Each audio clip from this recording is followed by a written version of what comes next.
Urologist हूँ और आज मैं आरोग्यधाम हॉस्पिटल में एज गेस्ट आया हूँ आपसे बात करने के लिए। मैं हॉस्पिटल का इसके लिए बहुत धन्यवाद करता हूँ। एज ए यूरोलॉजिस्ट मैं आप लोगों को ये बताना चाहता हूँ कि जो प्रोस्टेट ग्रंथि होती है वो पुरुष ग्रंथि होती है और बहुत सारे हमारे पेशेंट्स होते हैं जिनकी एज बढ़ती है। एज बढ़ने के साथ साथ इसके लक्षणों में भी सामने आने शुरू हो जाते हैं। यंग एज में यूजुअली नहीं होता, एज के साथ में ही इसके लक्षण आते हैं। इसमें लक्षण दो तरह के आते हैं। एक लक्षण वो जो रुकावट वाले होते हैं और दूसरे लक्षण जो कि उसकी वजह से जो इरिटेशन होती है उस प्रकार के लक्षण होते हैं। रुकावट वाले लक्षणों में आता है जैसे कि पेशाब का धीरे धीरे आना या पेशाब में जोर लगाना, ये रुकावट वाले लक्षण हैं। और जो इरिटेशन वाले लक्षण होते हैं उसमें पेशाब का जोर से लगना और आदमी का उसको न रोक पाना, ये इस तरह के लक्षण होते हैं प्रोस्टेट में। प्रोस्टेट के लक्षण कई लोग इसके साइज से मिलाना चाहते हैं, पर हकीकत शायद उतनी पूरी तरह से नहीं है। कई बार बहुत छोटी सी ग्लैंड भी आपको बहुत बड़े लक्षण दे देती है और बड़ी प्रोस्टेट भी आपको अधिक लक्षण नहीं देती। इसलिए इलाज लक्षणों का होना चाहिए, प्रोस्टेट का नहीं। इसमें सबसे पहले जांच की जाती है, क्योंकि जो लक्षण हम समझते हैं कि प्रोस्टेट से संबंधित हैं वो ऐसा नहीं है कि सिर्फ प्रोस्टेट से संबंधित होते हैं। वो पेशाब में इन्फेक्शन की वजह से भी हो सकते हैं, कोई पथरी की वजह से भी हो सकते हैं। तो ये सब लक्षण मिले जुले होते हैं आपस में, किसी एक चीज से नहीं। और इसको कंफर्म करने के लिए ही टेस्ट करने होते हैं। तो कोई एक लक्षण देख करके आपके साथ जानने वाले लोग बाग इसमें अलग अलग राय प्रस्तुत करेंगे आपके सामने। कोई इन्फेक्शन कहेगा, कोई गदूद कहेगा, कोई पथरी कहेगा, कोई उम्र कहेगा। लेकिन इसी के लिए आपको अपने डॉक्टर से मिलना जरूरी है ताकि सही जांचें हों और सही बात का पता लगे कि ये लक्षण किस वजह से हैं और उसी से फिर आपका सही इलाज हो पाएगा। स्पेशली मैं यही कहना चाहता हूं कि अब अगर हम प्रोस्टेट पे बात करें तो यूजुअली 50 की एज के बाद में ये लक्षण आने शुरू होते हैं। जो शुरुआती लक्षण होते हैं उसमें लोग कुछ कहते हैं कि उनको जो रात में पेशाब जाने की समस्या, जो वो पहले नहीं जाते थे लेकिन अब वो उठने लगे हैं, एक बार दो बार अब वो उठते हैं पेशाब करने के लिए, ये बहुत शुरुआती लक्षण में से है। इसके बाद कंप्लेन कर सकते हैं कि पोस्ट वॉइड ड्रिबल जिसे हम बोलते हैं, यानी कि यूरिन करके आदमी वापस आता है और उसे ऐसा लगता है कि शायद कुछ ड्रॉप्स निकल गए। ये बहुत शुरुआती लक्षण है। इन शुरुआती लक्षणों को हकीकत में कोई इलाज की जरूरत नहीं है और ना ही आपको इससे परेशान होने की जरूरत है। लेकिन इस समय पे डॉक्टर से मिलना जरूरी है ताकि वो आपको जांच करके तय करे और बताए कि ये प्रोस्टेट से संबंधित हैं और आपको इसके लिए फिलहाल ना दवाई की जरूरत है और ना ही चिंता की जरूरत है। कई बार इन्फेक्शन भी कारण होता है। यंग एज में जो 50 से कम के होते हैं उनमें इन्फेक्शन बड़ा कारण होता है कई बार। अब ये सब आपको जांच से ही पता लगेगा। प्रोस्टेट जब बढ़ जाती है एज के साथ में तो उसमें रुकावट के जो लक्षण हैं वो ज़्यादा प्रोमिनेंट होते चले जाते हैं, जिसमें खास करके आदमी महसूस करता है कि पेशाब में जोर लगाना पड़ता है और जोर लगा के शुरू होता है, फिर धीरे धीरे आता है और पेशाब करने के बाद उसे लगता है कि शायद पूरी तरह से नहीं हुई और अभी उसको शायद फिर से जाना पड़ेगा। तो उसके दिमाग में हर समय अपने कामों को छोड़ के पेशाब से संबंधित लक्षण ही घूमते रहते हैं कि मुझे बाहर जाना है तो मुझे पहले से क्या तैयारी करनी है, मुझे पानी नहीं पीना है, या मुझे कहीं बाथरूम कहाँ मिलेगा, मुझे समय लगेगा। ये परेशानियां सामने आने लगती हैं। यही समय होता है जब आपको अपने डॉक्टर से मिलना होता है ताकि वो सही जांच कर सके और इसके सही कारण का पता लगा सके। अब अगर ये प्रोस्टेट प्रूव हो जाती है कि ये लक्षण प्रोस्टेट की वजह से, जिसे हम गदूद ग्रंथि भी कहते हैं, उनकी वजह से, तो उसके लिए फिर हम इलाज कई तरह के इसमें माने जाएंगे। पहले हम आपको समझाएंगे कि ये परेशानी का कारण नहीं है, प्रोस्टेट की वजह से है, जो एक उम्र के बढ़ते उम्र के वजह से होता है।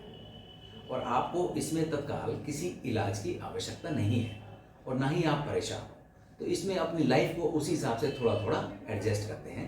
खान पान में थोड़ा चेंज करते हैं, पानी या कोई और चीज़ें जो पीने की चीज़ें हैं उनके लिए आप एडजस्ट करते हो, कभी उसको बंद करते हो, कम करते हो, बहुत ज़्यादा नहीं लेना होता। आम आदमी के कहने में क्या आता है, खूब पानी पियो, पर ये खूब पानी कभी कभी ये प्रोस्टेट वालों के लिए बड़ी समस्या पैदा कर देता है। हकीकत में उसको प्रॉब्लम नहीं है, लेकिन वो चूंकि खूब पानी पी रहे हैं, अब खूब की कोई परिभाषा तो हुई नहीं। वो 1 लीटर, 2 लीटर, 3 लीटर, 4 लीटर, कुछ पेशेंट तो आते हैं कि वो हम 4 से 5 लीटर पानी पी रहे हैं। अब वो पानी भी पी रहे हैं, दूध भी पी रहे हैं, चाय भी पी रहे हैं, जूस भी पी रहे हैं, तो उसकी मात्रा कई गुना ज़्यादा हो जाती है।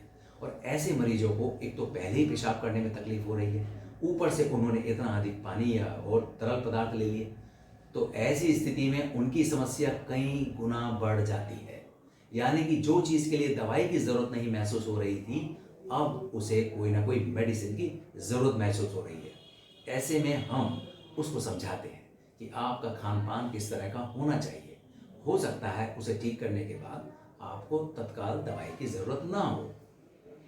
अगर इस सबसे ठीक नहीं होता, उसके बाद रोल आता है मेडिसिन्स का, दवाइयों का, गोलियों का, कैप्सूल का।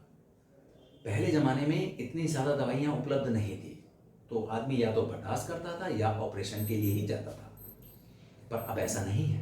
अब हमारे पास इस तरह की दवाइयाँ मौजूद हैं जो इसमें हमारी बहुत मदद करती हैं, और ऐसे में हम अब ऑपरेशन को कुछ समय के लिए या अधिक समय के लिए टाल सकते हैं। ये हर आदमी का अलग अलग होता है। हर एक पे दवाई पूरी तरह से काम नहीं करती, जिस पे काम करती हैं उसी हिसाब से आगे का डिसीजन लिया जाता है। दवाइयाँ अलग तरह की हैं, कई तरह की हैं, उस चीज़ में मैं डिटेल में नहीं जाना चाहता हूँ, क्योंकि वो सब बहुत एक साइंटिफिक वे है। लेकिन अपने डॉक्टर को ट्रस्ट करना चाहिए। जब वो कहे कि आपको दवाई की ज़रूरत नहीं तो मानना चाहिए, और जब कहे दवाई की ज़रूरत है तो ज़रूर लेना चाहिए। उसमें एक्सपेरिमेंट ना करें, हम आज छोड़ के देखेंगे, हम 3 दिन छोड़ के देखेंगे, हम 5 दिन छोड़ के देखेंगे। आप रेगुलर लीजिए, डॉक्टर को विजिट करिए और उसको अपना रेस्पॉन्स बताइए। कई बार हमें खुद समझने में, आपको एज ए मरीज समझने में समय लगता है कि एक्चुअल हमें प्रॉब्लम क्या है और वो कैसे ठीक होगी। जब आप अपने डॉक्टर से बार बार मिलते हैं और इस चीज़ को ठीक से समझते हैं, तभी आप उसका अप्रिशिएट कर पाओगे कि हाँ, मुझे ये तकलीफ थी और उसमें अब ये सुधार हुआ है। तभी आप उस गोली को लेने के लिए भी तैयार होगे, वरना आपको ऐसा लगेगा कि अभी तो मुझे कोई प्रॉब्लम ही नहीं है, मैं क्यों दवाई ले रहा हूँ। 2 दिन दवाई लेंगे, 2 दिन छोड़ेंगे, इससे क्या होगा कि पूरी तरह से आप कभी स्वस्थ ना तो महसूस कर पाएंगे और ना वो डिफरेंस फील कर पाएंगे।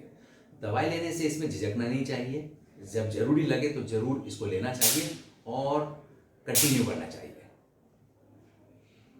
ऐसे में कई बार इस तरह की कुछ मेडिसिन होती हैं जो प्रोस्टेट से संबंधित होती हैं, जिनको हम कुछ समय ले सकते हैं और कुछ समय छोड़ के भी देख सकते हैं।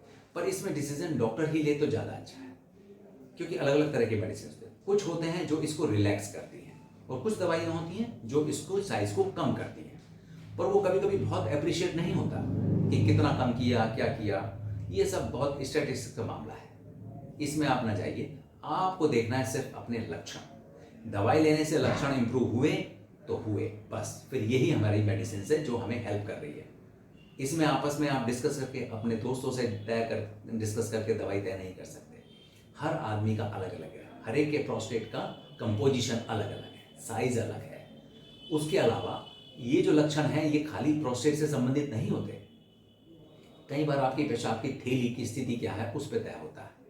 अगर आपको डायबिटीज़ है, अगर आपको कोई और प्रॉब्लम है, जैसे नसों की प्रॉब्लम है, ऐसी स्थिति में प्रोस्टेट बढ़ी भी नहीं है लेकिन फिर भी आपको लक्षण लग रहे हैं। ऐसी स्थिति में वो लक्षण जो हो रहे हैं, हमारा ब्लैडर जो पंप का काम करता है, पेशाब को निकालने के लिए पंप होता है, वो पंप है ब्लैडर। ब्लैडर काम करता है तभी वो पेशाब निकलता है। जब हमारा ब्लैडर वीक हो जाता है तो आदमी पेट से जोर लगा के भी पेशाब करता है।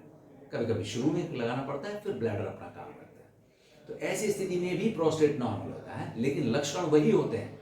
तो ऐसे में जरूरी नहीं कि वो प्रोस्टेट की वजह से। इसलिए जांचों की आवश्यकता है, पुरानी हिस्ट्री की आवश्यकता है। अपने डॉक्टर से कुछ मत छिपाइए।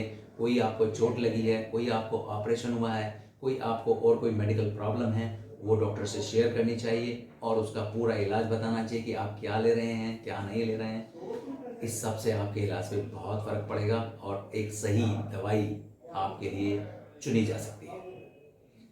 पर जो लोग अपने इन सब दवाइयों के बावजूद भी अपने लक्षणों में सुधार नहीं महसूस करते या उन्हें लगता है कि अभी भी मेरे को वो सुधार नहीं आ रहा है जो आना चाहिए, जो मुझे चाहिए अपनी रोज़मर्रा की ज़िंदगी को ठीक से बिताने के लिए, ऐसे समय में फिर और उसको बार बार पेशाब के रुकने की समस्या पैदा हो रही है या ज़्यादा पेशाब रुक रहा है, ऐसे में तब जाकर डॉक्टर की सलाह पे आप सर्जरी के बारे में डिस्कस करते हैं। और जब डॉक्टर सर्जरी के बारे में डिस्कस करें तो उसको ठीक से सुनिए, समझिए, क्योंकि वो आपको ये बताता है कि हम सर्जरी करेंगे तो क्या क्या लक्षण हैं जिसमें सुधार आएगा और क्या हैं जिनमें सुधार नहीं आएगा। ये जानना बहुत ज़रूरी है। ऐसा अगर आप नहीं करते, नहीं समझते, तो फिर बाद में होने वाली समस्याओं को भी आप उतना सहज तरीके से नहीं लेंगे। ऐसे में आपको लगेगा कि मेरा ऑपरेशन होने से पहले मैं ज़्यादा ठीक था और ऑपरेशन होने के बाद शायद मेरी तकलीफ बढ़ गई घटने की बजाय।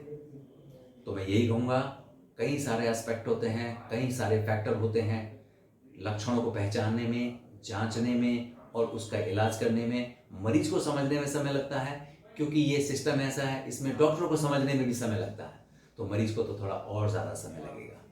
तो वो समय देना चाहिए खुद को भी और डॉक्टर को भी, ताकि आप ज़्यादा से ज़्यादा उसका एडवांटेज ले सकें और इस बीमारी से, जो कि मैं कहूँगा बीमारी नहीं है, एक एजिंग प्रोसेस है। उम्र के साथ जब हमारी उम्र बढ़ी है तो हमारी प्रोस्टेट भी बढ़ती है, उसके लक्षण भी बढ़ते हैं।